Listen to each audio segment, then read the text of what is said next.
बिस्मिल्लाहिर्रहमानिर्रहीम। अस्सलामुअलैकुम वरहमतुल्लाहि वबरकातुहू।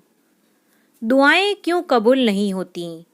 लोगों ने एक दफ़ा हज़रत इब्राहिम अधम बल्खी से सवाल किया कि क्या वजह है, अल्लाह ताला हमारी दुआएं क्यों कबूल नहीं फरमाता?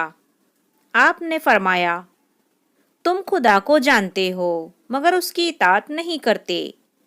रसूलुल्लाह सल्लल्लाहु अलैहि वसल्लम को पहचानते हो मगर उनकी पैरवी नहीं करते। कुरान करीम पढ़ते हो मगर उस पर अमल नहीं करते। अल्लाह ताला की नेमत खाते हो मगर उसका शुक्र अदा नहीं करते। जानते हो जन्नत इताअत करने वालों के लिए है मगर उसकी तलब नहीं करते। जानते हो दोजख गुनहगारों के लिए है मगर उससे नहीं डरते। शैतान को दुश्मन जानते हो मगर उससे दोस्ती करते हो, दूर नहीं भागते। ख्वेश वकारिब को अपने हाथों से दफन करते हो मगर इबरत नहीं पकड़ते।